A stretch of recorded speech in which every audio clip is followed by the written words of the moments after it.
के बाद देव ने सौंदर्या के फेस पर अपनी नजर जमा दी थी। वो उसके फेस पर आ जा रहे एक्सप्रेशन को बड़े गौर से देख रहा था। तुमको इतना सोचने की जरूरत नहीं है। अगर पॉसिबल नहीं है तो मैं कहीं और ट्राई कर सकता हूँ। उसकी जरूरत नहीं है, मैंने कुछ पैसे सेव कर रखे हैं, आपका काम हो जाएगा। सौंदर्या की हाँ सुनकर देव हैरान रह गया था। सौंदर्या से पीछा छुड़ाने का अपना ये दाव फेल होता देख उसने अगली चाल चली।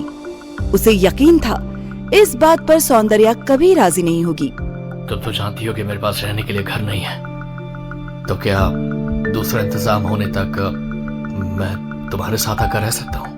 एक तरफ देव के इस सवाल ने जहाँ सौंदर्या को परेशानी में डाल दिया, वहीं देव मन ही मन खुश हो रहा था कि सौंदर्या अब क्या जवाब देगी।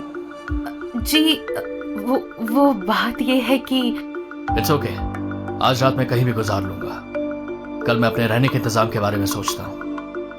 देव को इस कदर उलझन में देखकर सौंदर्या बड़ी परेशान हो गई और ना चाहते हुए भी उसने देव को अपने घर में रहने की जगह दे दी। एक्चुअली मेरा 2 कमरों का छोटा सा घर है, आपको परेशानी ना हो तो आप मेरे घर पर रह सकते हैं। जब सौंदर्या ने देव को पैसे दे देने के बाद घर में रहने के प्रपोजल को भी एक्सेप्ट किया तो देव हैरान हो गया। उसने तो सोचा था शादी के 6 घंटों में ही इस तरह की बातें सुनकर कोई भी लड़की इस शादी को तोड़ देगी, लेकिन सौंदर्या आखिर किस मिट्टी से बनी है। उसने सौंदर्या का मन टटोलने की कोशिश की। आपको डर नहीं लग रहा एक ऐसे शख्स को अपने घर ले जाते हैं जिससे आप आज ही मिली है? नहीं, जब आप अकेले जिंदगी बिताते हैं तो कई ऐसे लोग मिलते हैं जिन्हें हम नहीं जानते, लेकिन हमें उन पर विश्वास करना जरूरी हो जाता है। और रही बात आपकी, तो आप तो गजेंद्र अंकल के बेटे हैं जिन्हें मैं काफी लंबे समय से जानती हूँ। एनीवेज, चलिए पहले आपका सामान पैक करके घर चलते हैं। वैसे भी इट्स टू लेट, कल मुझे फिर ऑफिस आना है।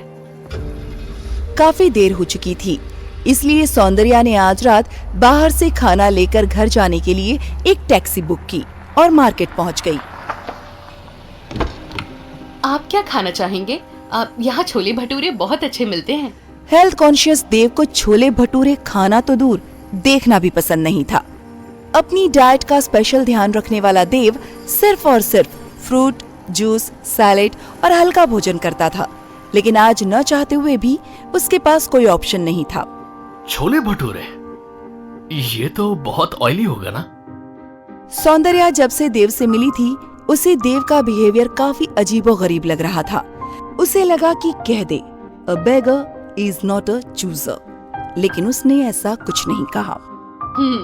मुझे लगता है आप काफी फिटनेस फ्रीक हैं, लेकिन अभी हमारे पास कोई ऑप्शन नहीं है। ये कहकर वो छोले भटूरे के ठेले के पास खड़ी हो गई, जहाँ पहले से कई लोग खड़े थे और सौंदर्या को घूरे जा रहे थे। कोई गाना गा रहा था तो कोई सीटी बजा रहा था। सौंदर्या इन नजरों को नजरअंदाज करते हुए अपनी बारी का इंतजार कर रही थी, लेकिन देव को ये बात पसंद नहीं आई। वो सौंदर्या का हाथ पकड़कर ठेले वाले से दूर ले आया और खुद जाकर खड़ा हो गया। पिछले 7 सालों में पहली बार किसी ने इतने हक से सौंदर्या का हाथ थामा था, लेकिन ये बात सौंदर्या को पसंद नहीं आई। देव पार्सल लेकर जैसे ही आया, सौंदर्या उस पर फूट पड़ी। मुझे बिल्कुल पसंद नहीं कि कोई मेरी परमिशन के बिना मुझे हाथ लगाए। प्लीज अगली बार ख्याल रखिएगा। I'm sorry। सौंदर्या के इस अजीब बिहेवियर से देव हैरान रह गया। उसे सौंदर्या के साथ खुद पर बहुत गुस्सा आ रहा था, लेकिन वो चुप रहा। उसे वो सारी लड़कियां याद आ गईं जो देव की एक नजर के लिए तरसा करती थीं। सौंदर्या के तेज कदमों को देखते हुए देव लगभग दौड़ने लगा। क्या आप थोड़ा धीरे चल सकती हैं?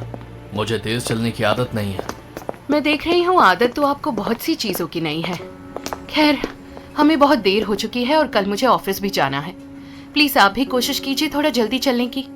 कुछ सड़कों को पार करते ही एक पुरानी स्टाइल की 4 मंजिला बिल्डिंग नजर आई। इसी के फर्स्ट फ्लोर पर सौंदर्या का घर था। 2 कमरों का ये घर वैसे तो काफी साफ सुथरा था, लेकिन इतना छोटा था कि उसे लगा वो किसी चिड़िया के घोंसले में आ गया है। सौंदर्या ये देख समझ गई। आई एम श्योर आपको जल्द एक अच्छी जॉब मिल जाएगी, लेकिन तब तक जो है सो है। अब बाय द वे, आप फ्रेश होना चाहें तो बाथरूम उस तरफ है। जी, थैंक यू। बाथरूम में एंटर होते ही सेठ गजेंद्र प्रताप सिंह के बेटे और बिजनेस टाइकून देव को अपना विला याद आ गया, जहाँ के बाथरूम भी सौंदर्या के घर से बड़े थे। वो जैसे गया था वैसे ही बाहर आ गया। क्या हुआ, आप फ्रेश नहीं हुए? नल में पानी तो आ रहा था ना?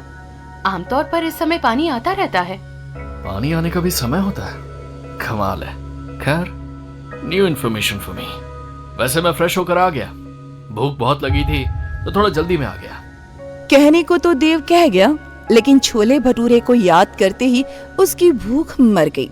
और जैसे ही सौंदर्या ने पैकेट खोला, उसे देखकर देव की रही सही हिम्मत भी जवाब दे गई।